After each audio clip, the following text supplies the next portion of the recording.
Hello everyone, welcome back to conceptual classes.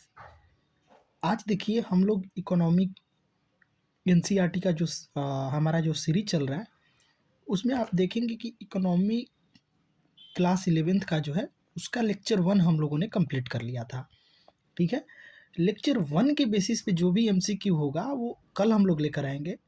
आज जो है कल या फिर आज इवनिंग तक आ जाएगा। आज हम लोग जो ड्यूरिंग द डिस्कशन 2 या 3 इम्पॉर्टेंट पॉइंट लगा जिस पे लगा हमें कि क्वेश्चन बनाना चाहिए और ये चीज़ें आपको पता होनी चाहिए। तो एक जो फर्स्ट क्वेश्चन था जिसमें कंपेयर करना था कि compare the map of British India with that of independent India. ठीक है, और इसमें से फाइंड आउट करना था कि कौन सा एरिया जो है पाकिस्तान का पार्ट हो चुका है और आपको बताना था कि why were those parts so important to India from the economic point of view. इसके लिए आप जो है डॉक्टर राजेंद्र प्रसाद जी द्वारा लिखी गई बुक द इंडिया डिवाइडेड, ये बुक डॉक्टर राजेंद्र प्रसाद जी द्वारा लिखा गया है। तो आपको इस बुक से रेफरेंस लेकर आपको बताना है कि जो एरिया पाकिस्तान में चला गया उसका इकोनॉमिक पॉइंट ऑफ व्यू से क्या इंपॉर्टेंस था। Are you getting my point? आप लोग समझ पा रहे हैं क्वेश्चन को?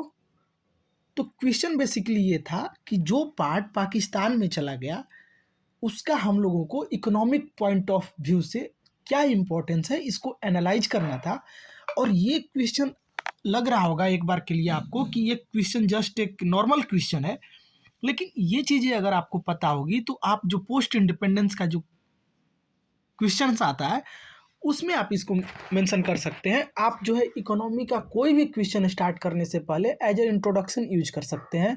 यही नहीं, आप जो है एसे राइटिंग करते हैं तो एसे राइटिंग में भी आप जो है थोड़ा सा बैकग्राउंड में जाकर आप जो है प्री इंडिपेंडेंस और पोस्ट इंडिपेंडेंस की चीज़ों को लिंक कर सकते हैं। ठीक है, तो ये सारी चीज़ों को देखते हुए हमने कोशिश किया कि आपको जो है एक ओवरव्यू दिया जाए। तो आप जो है देख सकते हैं कि जो ऑरेंज कलर में है ये इंडिया का पार्ट है। ग्रीन जो दिख रहा होगा आपको वो जो है आप देखेंगे कि पाकिस्तान में चला गया है। ठीक है, और जो है जो प्रोविंस डिस्प्यूटेड है, मतलब आप ऐसे समझ लीजिए। तो देखिए एक बार फिर से इसको देख लेते हैं, पहले मेरे को इरेज कर लेने दीजिए। तो देखिए ये जो मैप लिया गया है आपको हो सकता है कि छोटा दिख रहा हो, लेकिन ये जो है आप अप डाउन करके जो है आप देख सकते हैं ये मैप ठीक ठाक है। और इसका जो है हम लोग आपको जो है टेलीग्राम ग्रुप में प्रोवाइड करा देंगे। तो देखिए जो भी ये ऑरेंज वाला और जो थोड़ा डार्क एरिया है ये सारा एरिया जो है इंडिया का पार्ट है। पाकिस्तान का आप देखेंगे कि ग्रे वाला और ये जो डार्क वाला पार्ट है ये पाकिस्तान का पार्ट है, जो इंडिया लाइक वैसा पॉइंट जिसको डिवाइड करके आप पाकिस्तान को दे दिए।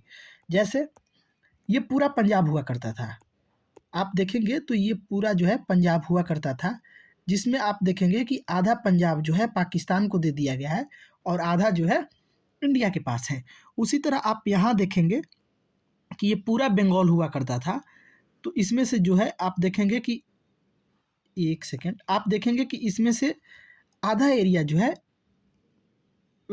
वेस्ट बंगाल का आधा पार्ट जो है पाकिस्तान को दे दिया गया एज ए ईस्ट पाकिस्तान, जो कि 1971 में बांग्लादेश बनता है।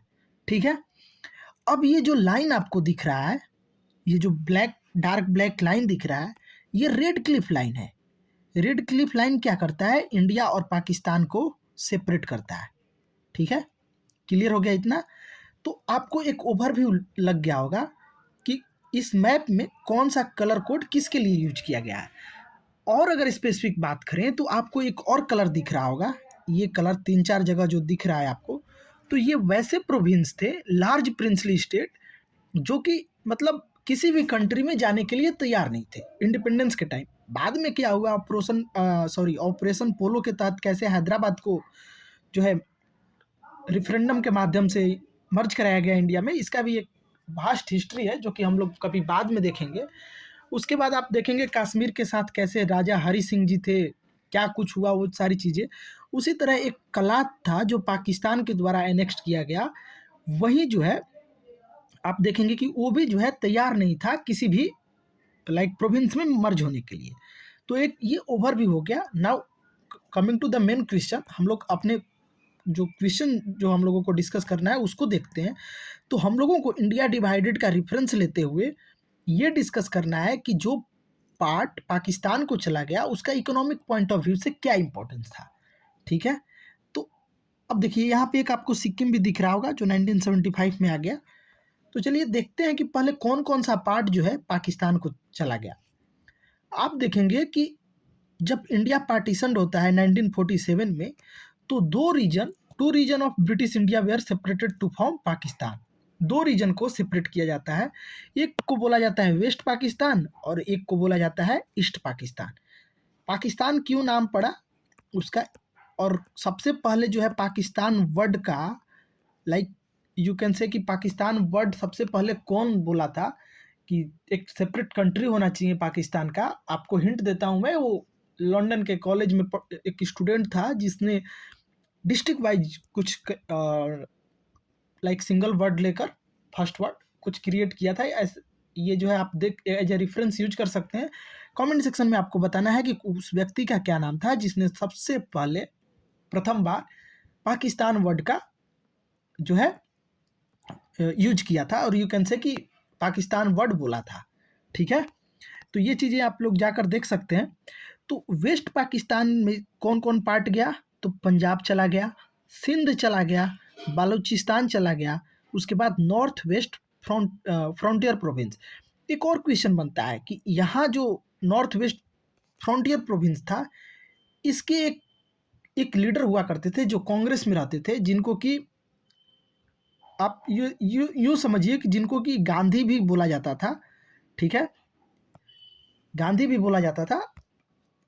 उनके बारे में आपको थोड़ा सा पता होना चाहिए, तो आप लोग थोड़ा सा रिसर्च कीजिए उनके बारे में और कमेंट सेक्शन में बताइए। चलिए मैं बता देता हूँ, इनको जो है फ्रंटियर गांधी बोला जाता था। अगर आपको ध्यान हो तो इनको फ्रंटियर गांधी बोला जाता था।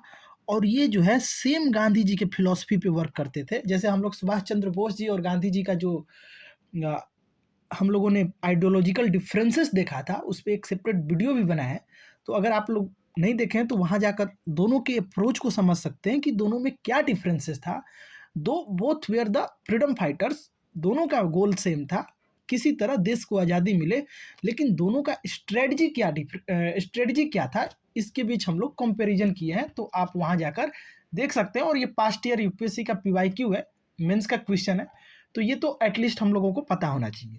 ठीक है, तो देखिए नॉर्थ वेस्ट फ्रंटियर प्रोविंस को रिप्रेजेंट करते थे, फ्रंटियर गांधी के नाम से उनको जाना जाता था। चलिए मैं ही बता देता हूँ, इनका नाम था अब्दुल गफार खान। Abdul Gaffar Khan, Khan Abdul Gaffar Khan more specific. ठीक है, खान अब्दुल गफार खान। अब देखेंगे आप कि खान अब्दुल गफार खान जी जो थे वो सेम गांधी जी की तरह नॉन वायलेंस स्ट्रगल करते थे, ब्रिटिश रूल के खिलाफ करते थे। और उस स्ट्रगल का क्या नाम था, खुदाई खिदमतगार। खुदाई खिदमतगार, खिदमतगार, क्लियर।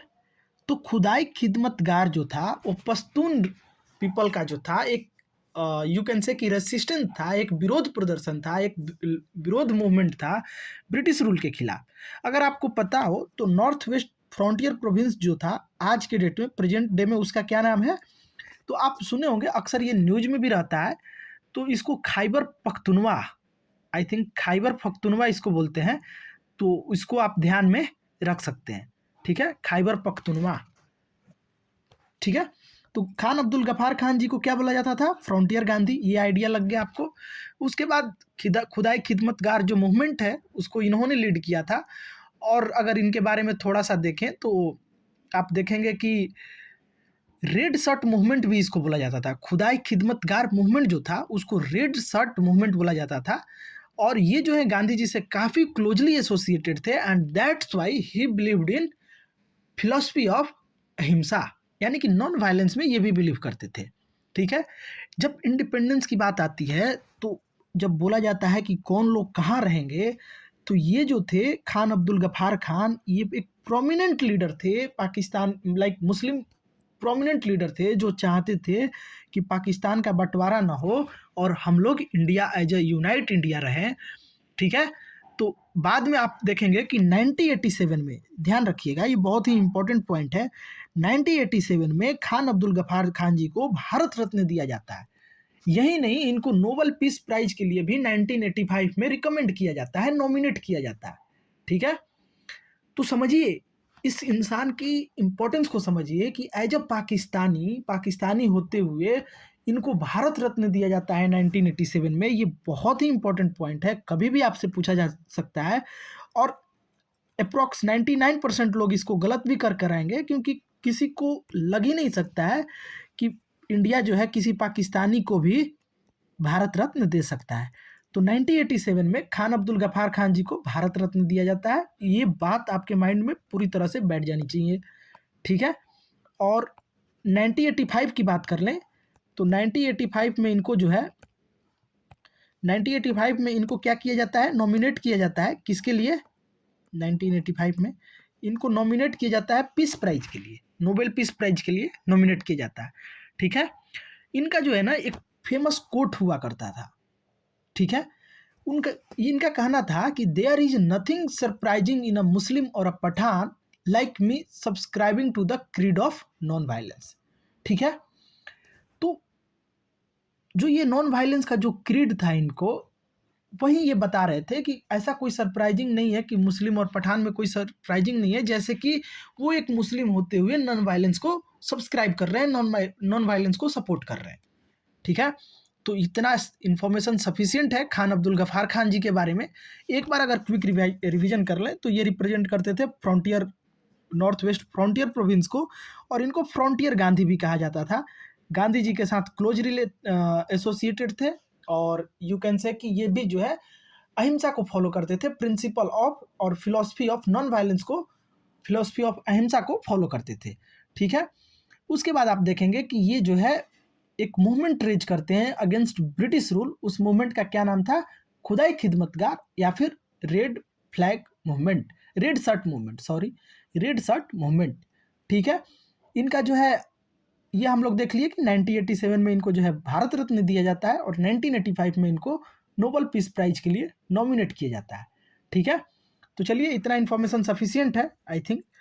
उसके बाद देखिए, तो ये हम लोग देख लिए कि पहले जो है वेस्ट पाकिस्तान में कौन कौन सा पार्ट आ गया, तो पंजाब आ गया, सिंध आ गया, बलोचिस्तान आ गया, एंड NWFP यानी कि नॉर्थ वेस्ट फ्रंटियर प्रोविंस आ गया, ठीक है। अब बात करते हैं ईस्ट पाकिस्तान का, जो कि 1971 में बांग्लादेश बन जाता है, ठीक है।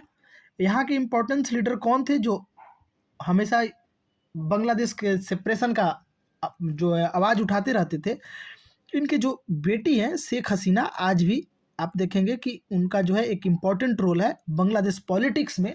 हालांकि अभी कुछ दिन पहले की ही बात है, जब देखे होंगे सभी लोग कैसे अनस्टेबिलिटी क्रिएट होता है वहाँ पे, और कैसे उनको बांग्लादेश छोड़कर इंडिया भागना पड़ता है, और इंडिया के थ्रू फिर लंदन उनको जाना पड़ता है, ठीक है। तो ईस्ट पाकिस्तान में क्या आ गया, ईस्ट बंगाल, सिलहेट असम से जो सेपरेट हुआ, और चित्तगोंग हिल ट्रैक, तो ये सारे पार्ट जो है सेपरेट होकर एक ईस्ट पाकिस्तान बनाया जाता है। तो अब हम लोग क्या करेंगे, वन बाय वन ये सारे एरियाज का इंपॉर्टेंस देखेंगे, इकोनॉमिक इंपॉर्टेंस, जो कि राजेंद्र प्रसाद जी ने इंडियन ओपिनियन में मेंशन किया है, ठीक है। तो चलिए देखते हैं। तो देखिए इकोनॉमिक इंपॉर्टेंस की बात करें तो डॉक्टर राजेंद्र प्रसाद, जो उन्होंने बुक लिखा है इंडिया डिवाइडेड, सॉरी अगर मैंने कुछ और नाम ले लिया हो, तो इंडिया डिवाइडेड जो बुक लिखा है इन्होंने, इसमें जो है इकोनॉमिक सिग्निफिकेंस बताते हैं कि ये सारी एरियाज का क्या इकोनॉमिक सिग्निफिकेंस था। जैसे अगर एग्रीकल्चरल सप्लाई या फिर फूड सप्लाई की देखें तो पंजाब एंड सिंध का जो प्लेन एरिया था वो काफ़ी फर्टाइल था, और वहाँ फूड प्रोडक्टिविटी बहुत ही ज़्यादा होता था, ठीक है। और इसको क्या बोला जाता था, ग्रेनरीज ऑफ इंडिया, क्योंकि यहाँ जो है wheat, rice and other staple crops जो थे वो लार्ज क्वांटिटी में प्रोड्यूस होते थे। अब हुआ क्या कि जैसे ही ये एरिया और ये रीजन जो लॉस होता है, तो इसका इम्पैक्ट कहाँ आता है, फूड सिक्योरिटी पे और एग्रीकल्चरल प्रोडक्शन पे। आपको पता होगा, अगर ध्यान दिए हो तो हम लोग जो है अमेरिका से फूड जो है आप देखे होंगे कि इंपोर्ट कराते थे, और वहाँ का जो है वो सबसे बेकार किस्म का जो फूड होता था, व्हीट होता था, उसको हम लोग अपने यहाँ इंपोर्ट कराते थे। तो आप देखेंगे उस व्हीट का क्या नाम था, PL 480। PL 480 ये जो था थर्ड क्लास का व्हीट हुआ करता था, जिसको कि हम लोग इंपोर्ट करते थे यूएसए से। और वो जो है आप देखेंगे कि PL 480 का मतलब होता है पब्लिक लॉ 480 अग्रीमेंट, जिसके तहत हम लोग ये जो है यूएस जो है ये फूड क्राइसिस वाले एरिया में ये यू कैन से कि support as a support provide कराता था। इसी के रिस्पॉन्स में और रिएक्शन में हम लोगों ने ग्रीन रेवोल्यूशन किया इसी एरिया में, जो पार्ट हम लोगों के पास रह गया था। और उसके बाद आप देखे होंगे कि कैसे जो है हमारा हिस्ट्री बढ़ता है, हमारा जो है टाइमलाइन बढ़ता है, और कैसे हम लोग एक फूड इनसिक्योर और यू कैन से कि फूड शॉर्टेज कंट्री से फूड सप्लायर बने हैं आज के डेट में। और इतना वास्ट पॉपुलेशन होने के बाद भी हम लोग फूड सप्लायर में यू कैन से कि always we are in top three में है हम लोग, चाहे राइस का प्रोडक्शन हो, व्हीट का प्रोडक्शन हो, और शुगर केन का प्रोडक्शन हो। अगर आप देखेंगे तो इसमें हम लोग हमेशा टॉप में ही है। ठीक है, तो ग्रीन रेवोल्यूशन एक बहुत बड़ा फैक्टर था। अब देखिए, तो ये रीजन हो गया पंजाब एंड सिंध का। इससे क्या हुआ, हम लोगों के यहाँ फूड सिक्योरिटी और एग्रीकल्चरल प्रोडक्शन इम्पैक्ट हुआ। सेकंड बात कर लेते हैं इरिगेशन एंड वाटर रिसोर्सेस वाले इम्पैक्ट को। देखें तो इंदस रिवर सिस्टम है, इंदस रिवर सिस्टम को हम लोग नेक्स्ट वीडियो में लेकर आएंगे। आप देखेंगे कि इसमें से जो है कुछ जैसे उसका जो है टोटल अगर आप देखेंगे तो 5 रिवर उसके अंदर आता है। तो उसमें से जो 3 रिवर था यानी कि इंदस, झेलम एंड चेनाब, ये जो है इंडिया डायरेक्ट कंट्रोल ये 3 रिवर पे लूज कर दिया। और इससे हुआ क्या, बाद में बहुत सारा डिस्प्यूट हुआ, जिसके बाद आप देखेंगे कि इंदस वाटर ट्रीटी होता है 1960 में। और इसमें आप हम लोग जब डिटेल में डिस्कस करेंगे तो देखेंगे कि कौन से रिवर पे क्या डैम बना है और क्या रिस्ट्रिक्शंस है, कितना % वाटर शेयरिंग डिवीजन है, ये सारी चीज़ें हम लोग नेक्स्ट वीडियो में देख लेंगे। ठीक है, तो इरिगेशन एंड वाटर रिसोर्स पे किसका इम्पैक्ट पड़ा, इंदस रिवर सिस्टम पे, क्योंकि ये जो 3 रिवर थी वो डायरेक्टली जो है आप देखेंगे कि मानसरोवर लेक से निकलने के बाद डायरेक्ट जो है पाकिस्तान वाले एरिया में चली जाती हैं। तो इस वजह से ये रीजन पाकिस्तान में जाने की वजह से हम लोगों को इरिगेशन फैसिलिटी में इम्पैक्ट देखने को मिला। अगर इंडस्ट्रियल ट्रेड एंड इम्पैक्ट की बात करें तो many industries, ports and trading hubs like जैसे कराची पोर्ट हुआ करता था, चित्तगोंग जो था, ये हम लोग लॉस्ट कर दिए। और इससे क्या हुआ, जो सप्लाई चेन है वो डिसरप्ट हो गया। ठीक है, क्योंकि हम लोगों की डिपेंडेंसी थी कराची पोर्ट पे। अगर कराची पोर्ट की अगर आप हिस्ट्री देखेंगे तो कराची पोर्ट के जाने के बाद ही मुंबई में जो भी पोर्ट डेवलप हुआ या चेन्नई में डेवलप हुआ, तो ये सारी चीज़ें एज ए रिएक्शन डेवलप हुआ, क्योंकि हमारे पास कोई ऑप्शन बचा नहीं था। अगर पार्टीशन की बात करें तो इस पार्टीशन से कॉटन ट्रेड सबसे ज़्यादा इफेक्ट हुआ, क्योंकि रॉ कॉटन जो है आपको कहाँ देखने को मिलता था, वेस्ट पंजाब में, जहाँ की टेक्सटाइल मिल्स हुआ करती थी। और बॉम्बे टेक्सटाइल मिल्स जो बॉम्बे और अहमदाबाद में हुआ करती थी, वो जो है टोटली यू कैन से कि इफेक्ट हो गई, क्योंकि वेस्ट पंजाब से रॉ कॉटन आना बंद हो गया।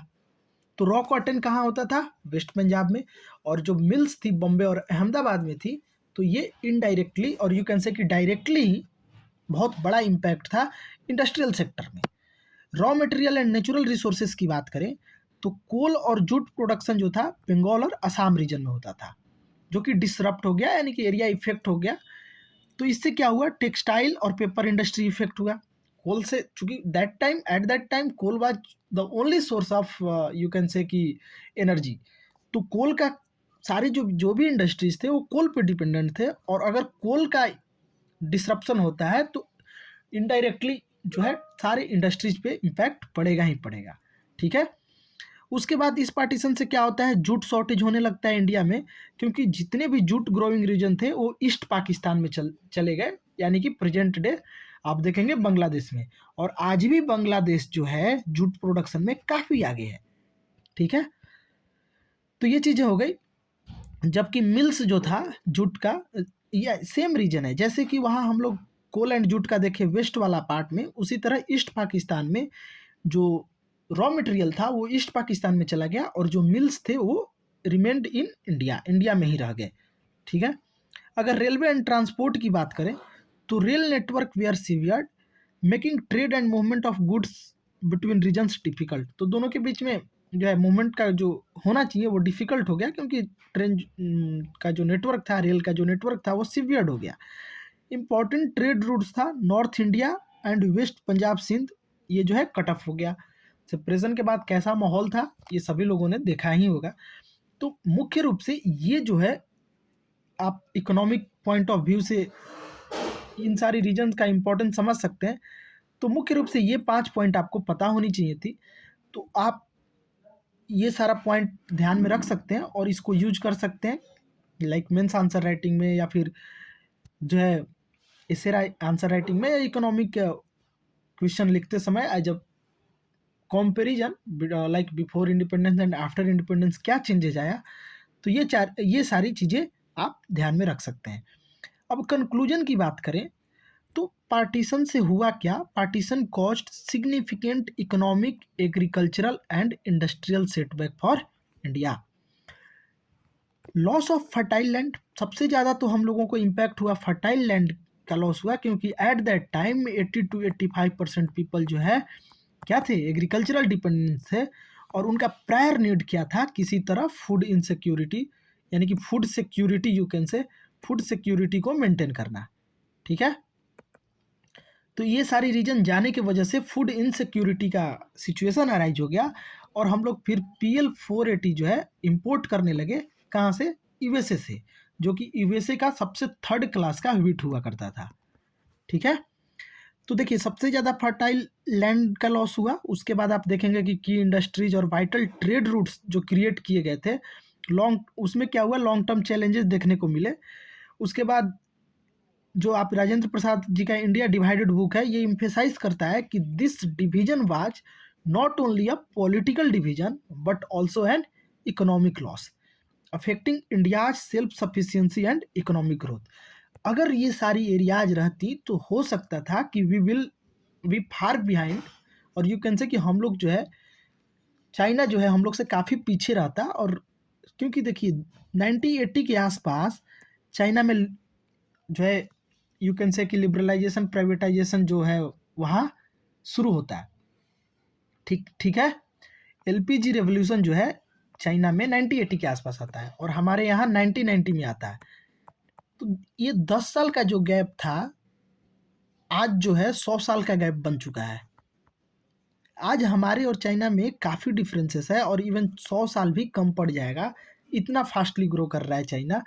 तो अगर ये सारी एरियाज रहती, एज ए यूनाइटेड इंडिया रहता, तो हो सकता था कि सिचुएशन जो आज हम लोग देख रहे हैं, जो इतना हम लोग लैग कर रहे हैं, although we both have started at a similar time, फिर भी इतना अगर हम लोग लैग कर रहे हैं तो कहीं ना कहीं इसके पीछे एक पार्टीशन भी रीजन है। तो ये सारी चीज़ें आप जो है ध्यान में रख सकते हैं। ठीक है। तो चलिए फर्स्ट क्वेश्चन हम लोगों ने देख लिया। नेक्स्ट वीडियो में हम लोग सेकंड क्वेश्चन लेकर आएंगे, जिसमें कि आप देखेंगे कि एक रेवेन्यू सिस्टम, जो कि रेवेन्यू फार्मिंग के नाम से भी जाता था ब्रिटिश के टाइम, तो कितने रेवेन्यू सिस्टम जो थे ब्रिटिश के टाइम उसको देखेंगे, तीनों में कंपैरिजन करेंगे। ठीक है। और एरिया वाइज हम लोग देखने की कोशिश करेंगे कि किसका जो है क्या इम्पैक्ट हुआ, और कितना जो है किस में क्या था, सनसेट क्लॉज वगैरह सब देखेंगे। तो ठीक है, मिलते हैं नेक्स्ट वीडियो में, तब तक के लिए धन्यवाद।